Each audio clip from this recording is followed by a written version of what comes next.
المسلمون امۃ واحدہ بلادہم واحدہ، مسلمان ایک امت ہے، ان کا ملک ایک ہے۔ تمام مسلمان ایک امت، ایک ریاست، ایک چاند، ایک رمضان، ایک عید۔ رسول اللہ صلی اللہ علیہ وسلم نے فرمایا، اس چاند کے دیکھے جانے پر تم سب روزے رکھو اور اس چاند کے دیکھے جانے پر تم سب روزے افطار کر لو۔ اگر تم پر بادل چھائے ہوں تو 30 دنوں کی گنتی پوری کر لو۔ صحیح بخاری اور صحیح مسلم۔ حدیث میں سومو افطرو اور لیرویتی کے الفاظ قابل غور ہیں۔ لفظ لیرویتی کا لفظی معنی ہے اس کے دیکھے جانے پر۔ واضح رہے کہ یہ حدیث تمام مسلمانوں کو فرداً فرداً چاند دیکھنے کا حکم نہیں دیتی، بلکہ کسی اور کے چاند دیکھنے کو کافی قرار دیتی ہے۔ حکم صرف اتنا ہے کہ چاند کے دیکھے جانے کی صورت میں رمضان شروع اور ختم کیا جائے۔ سومو اور افطرو جمع کے صیغے ہیں جو تمام مسلمانوں پر محیط ہے۔ چنانچہ حدیث کا مطلب یہ ہے کہ چاند کے دیکھے جانے پر تمام مسلمان روزے شروع کریں یعنی رمضان شروع کریں، اور تمام مسلمان روزے رکھنا چھوڑ دیں یعنی عید کریں۔ یہ حدیث رمضان کی شروعات اور اختتام کو چاند کے دیکھے جانے کے ساتھ منسلک کرتی ہے، جبکہ اس بات کی کوئی تخصیص نہیں کرتی کہ یہ چاند کون دیکھے، وہ شخص اچھا مسلمان ہو یا کافر وغیرہ۔ اس کی تخصیص اگلی حدیث میں وارد ہوئی ہے۔ عبداللہ بن عباس سے روایت ہے، ایک اعرابی حضور صلی اللہ علیہ وسلم کے پاس آیا اور بتایا کہ اس نے رمضان کا چاند دیکھ لیا ہے۔ اس پر حضور نے اعرابی سے پوچھا کہ کیا وہ اللہ تعالیٰ کے ایک ہونے کی شہادت دیتا ہے؟ تو پھر اس نے اقرار کیا اور شہادت دی۔ پھر حضور صلی اللہ علیہ وسلم نے سوال کیا کہ وہ محمد صلی اللہ علیہ وسلم کا اللہ کے رسول ہونے کی شہادت دیتا ہے؟ اس پر بھی اعرابی نے اقرار کیا اور گواہی دی کہ اس نے چاند دیکھا ہے۔ پھر حضور صلی اللہ علیہ وسلم نے حضرت بلال کو حکم دیا کہ وہ اعلان کر دیں کہ کل سے روزوں کا حکم ہے۔ سنن ابو داؤد۔ آپ صلی اللہ علیہ وسلم نے ایک اعرابی کی روایت کو، جس کو وہ جانتے بھی نہ تھے، قبول کیا، جس نے مدینہ کے باہر چاند دیکھا تھا۔ آپ صلی اللہ علیہ وسلم نے اس کی روایت کو قبول کرنے کی محض یہ شرط لگائی کہ وہ مسلمان ہے یا نہیں۔ مندرجہ بالا دونوں حدیثوں کو جوڑ کر حکم یہ نکلتا ہے کہ اگر کوئی بھی مسلمان چاند کے دیکھے جانے کی گواہی دے تو اس کی گواہی معتبر سمجھی جائے گی اور تمام مسلمانوں پر فرض ہو جائے گا کہ وہ اس کے مطابق رمضان کی شروعات اور اختتام کریں۔ رہی یہ بات کہ اگر وہ جھوٹ بول رہا ہو تو گناہ کا وبال اس کے سر ہوگا اور ہم اللہ کے ہاں حکم شرعی پر چلنے کی وجہ سے سرخرو ہوں گے انشاءاللہ۔ ربیع بن خراش رحمۃ اللہ علیہ نے صحابہ سے روایت کیا ہے کہ آپ صلی اللہ علیہ وسلم کے زمانے میں رمضان کی 29 تاریخ کو چاند نظر نہیں آیا تو لوگوں نے 30واں روزہ رکھا۔ صبح کے وقت دو مدعو مدینہ آئے اور انہوں نے رات کو چاند دیکھ لینے کی شہادت دی تو رسول اللہ صلی اللہ علیہ وسلم نے حکم دیا کہ لوگ روزہ ختم کر دیں۔ احمد، ابو داؤد، نسائی، دارقطنی۔ ابن عباس سے مروی ہے کہ رسول اللہ صلی اللہ علیہ وسلم نے فرمایا، ہمیں شوال کا چاند بادلوں کی وجہ سے نظر نہ آیا، لہٰذا ہم اگلے روز روزوں سے رہے۔ لیکن دن کے آخری حصے میں چند مسافر مدینے آئے اور انہوں نے حضور کے سامنے گزشتہ روز چاند دیکھنے کی شہادت دی۔ بس رسول اللہ صلی اللہ علیہ وسلم نے لوگوں کو روزہ توڑنے اور اگلے روز عید کے لیے نکلنے کا حکم دیا۔ ابو داؤد۔ ابن عباس سے مروی ہے کہ رسول اللہ صلی اللہ علیہ وسلم نے فرمایا، تمام مسلمانوں کے لیے ایک شخص کی گواہی ہی کافی ہے، یعنی امت محمدیہ صلی اللہ علیہ وسلم میں سے جب کوئی بھی چاند دیکھ لے اور اس کی خبر پہنچا دے تو ہر مسلمان پر روزہ فرض ہو جاتا ہے۔ فقہا مجتہدین کے اقوال مختلف ہونے کا کوئی اعتبار نہیں ہے۔ اگر مغربی ممالک والے چاند دیکھ لیں تو مشرقی ممالک والوں کو اس کے مطابق عمل کرنا ضروری ہے۔ امام ابو حنیفہ در مختار جلد اول صفحہ 149۔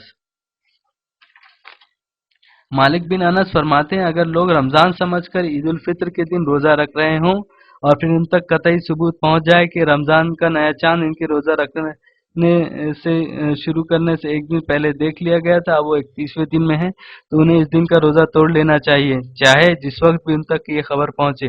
البتہ وہ عید کی نماز نہ پڑھیں اگر یہ خبر ان تک سورج کے زوال کے بعد پہنچی ہو۔ موطا کتاب 18 1814 نمبر۔ ایک شخص جس کو چاند کے دکھنے کا بروقت علم ہو جائے تو وہ روزہ رکھے اور ضرور رکھے۔ اسلام کی نص اور سلف صالحین کا عمل اسی پر ہے۔ اس طرح چاند کی شہادت کو کسی خاص فاصلے میں یا کسی مخصوص ملک میں محدود کر دینا عقل کے بھی خلاف ہے اور اسلامی شریعت کے بھی۔ امام تیمیہ الفتاوی جلد پنجم صفحہ 111۔ کسی ایک جگہ کا چاند نظر آنا تمام روئے زمین کو شامل ہے۔ امام یحییٰ بن اشرف النووی۔ اگر کسی بھی جگہ رویت ثابت ہو جائے، اگرچہ وہ کتنی دور جگہ ہو، اگرچہ وہ ہزاروں کوس پر ہو، تو یہاں والوں پر بھی حکم روزہ افطار فرض ہو جاتا ہے۔ فتاوی دارالعلوم دیوبند جلد 6 صفحہ 380۔ سورج اور چاند ایک حساب سے چلتے ہیں۔ سورہ رحمان آیت 6۔ شمسی نظام میں سورج اور چاند زمین کی ترتیب اس طرح ہوتی ہے، جب چاند، سورج اور زمین ایک قطار میں ہوتے ہیں اور چاند دنیا میں کہیں بھی نظر نہیں آتا، یعنی اماوس کی منزل۔ یہ چاند کی وہ منزل ہے جس رات کو وہ تمام دنیا میں آدھا دکھائی دیتا ہے۔ 14ویں کا چاند جو اس رات کو تمام دنیا میں یکساں یعنی پورا دکھائی دیتا ہے۔ چاند کی وہ منزل جس رات وہ تمامی دنیا میں آدھا دکھائی دیتا ہے۔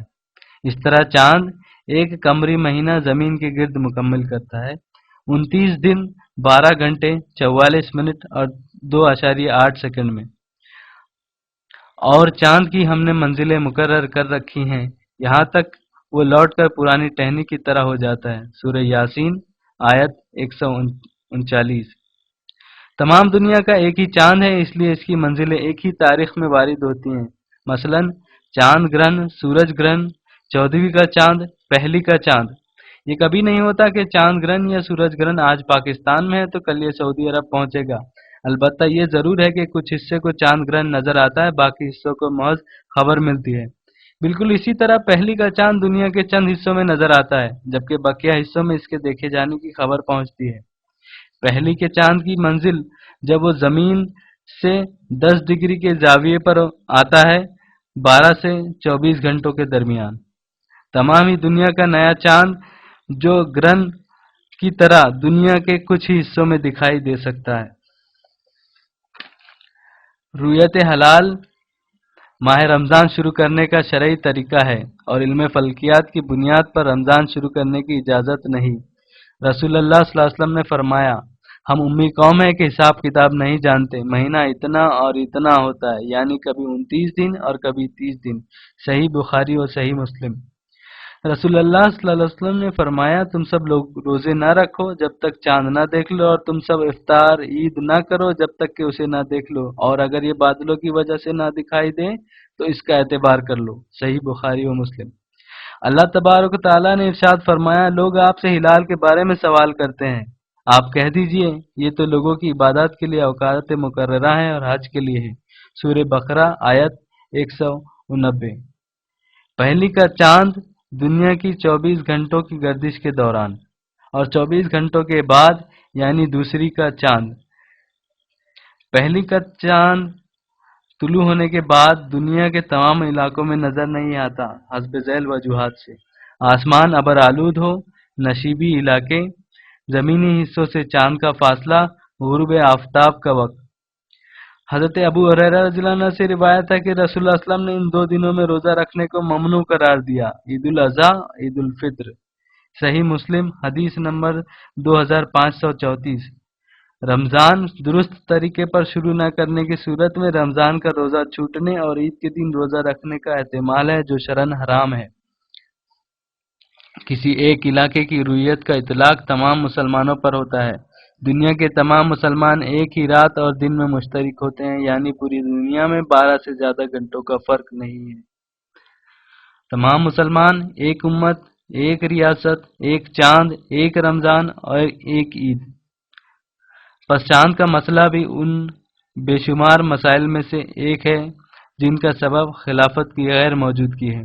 خلافت کے خاتمے پر برطانوی وزیر خارجہ لارڈ کرزن کا یہ بیان، ہمیں ہر اس چیز کو ٹھکانے لگا دینا چاہیے جو مسلمانوں کی نسل کے درمیان کسی بھی قسم کا اسلامی اتحاد پیدا کرتی ہو، جیسا کہ ہم پہلے ہی خلافت کو ختم کرنے میں کامیاب ہو چکے ہیں۔ لہٰذا اب ہمیں یہ کوشش کرنا چاہیے کہ مسلمانوں میں دوبارہ اتحاد نہ پیدا ہو سکے، نہ فکری اتحاد اور نہ تمدنی اتحاد۔ انہی کوششوں کا ثمر ہے کہ امت مسلمہ کا جسد واحد آج پارا پارا ہو چکا ہے۔